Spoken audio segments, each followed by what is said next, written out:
Պարոն Սարգսյան, ես մի քիչ ավելի ընդարձակ կուզենամ հարցս ուղղել, օրինակ ինչու դուք չեք նախատեսել, որպեսզի այդ մեծ գումարները ոչ բոլորը կարող են վճարել, եթե դուք այդ խնդիրը դնում եք, որ այդ մարդիկ հետ վերադառնան, օրինակ ավելի լավ առաջարկ կարող եմ անել, եթե այդ մարդիկ կգան Հայաստանի Հանրապետությունում աշխատանքի կընդունվեն, եկամտահարկը կվճարեն, կգեներացնեն ինչ-որ մի բան իմ երկրում հավելյալ արժեք կստեղծեն։ Սա առաջինն է, նրանք ովքեր որ խուսափել են բանակից, երկրորդը, գիտեք, որ 90-ականներին շատերը գնացել են կեղծ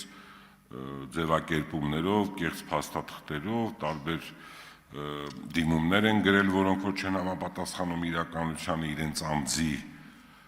Դա նույնպես մեզ համար խնդիր է, որպեսզի այդ մարդիկ էլ գան Հայաստան, ինչ-որ մի բան գեներացնեն Հայաստանում, բնակվեն, որ Հայաստանում մեր քաղաքացիները շատանան։ Նկատում դուք ընկել եք գումարի հետևից, ոչ թե խնդրի լուծման, ինձ տենց տպավորություն է ինձ մոտ ստեղծում, խնդրում եմ այդ բացատրությունը տաք, դուք ո՞նց եք դա պատկերացնում, հետո շնորհակալություն։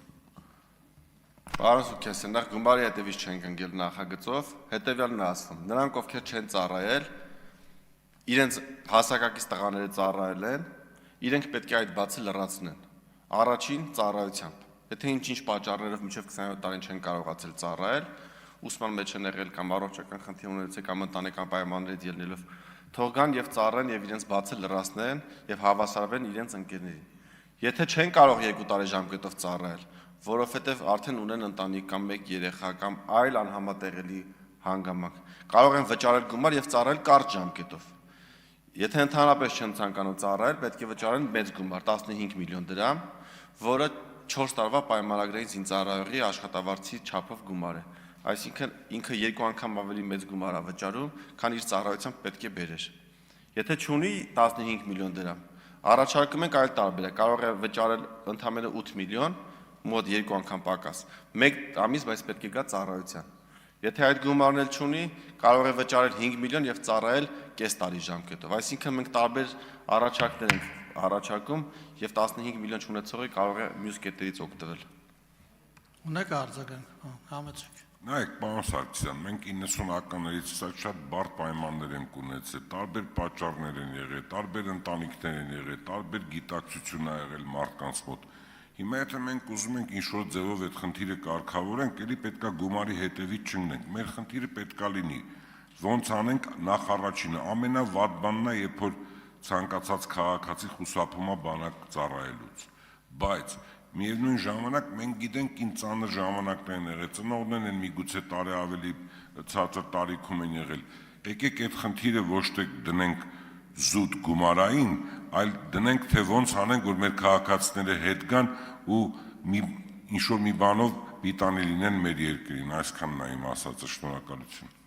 Տեսեք, ծառայության գրավչության բարձրացման մի շարք առաջարկներ եմ ես արել, այժմ էլ քննարկում ենք, կապված բազմաթիվ խնդիրների հետ, կլինի սնունդ, կլինի համազգեստ, կլինի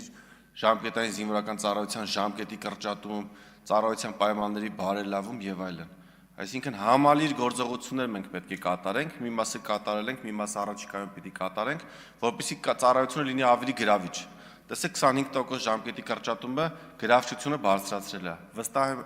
մյուս տարի մենք ունենալու ենք ժամկետային զինծառայողների թվի աճ տոկոսային, այսինքն ավելի գրավիչ է դառնում։ Լավ համազգեստը, լավ սնունդը, կեցության լավ պայմանները, լոգանքի հնարավորությունը, սրանք բոլոր այն պայմաններն են, որոնք մենք պետք է ստեղծենք, որպեսզի մարդիկ չխուսափեն ծառայությունից։ Բայց պետք է նայենք, որ ունենք նաև հարուստների զավակներ կամ ոչ հարուստների զավակներ քիչ տոկոսով, ովքեր արդեն խուսափել են, արդեն նրանք 27 տարեկան են, մեծ ցանկության դեպքում չեն կարող գան այսօր ծառայեն։ Եթե ասի ուզում եմ կամ ծառայեմ 2 տարի ժամկետով տարեք ծառայության, օրենսդրությունը թույլ չի տալիս, ասում է ոչ, դու պիտի դատապարտվես 2-ից 5 տարի ժամկետով։ Մենք ասում ենք չենք ուզում, քեզ տալիս ենք այլընտրանք դատապարտվելու։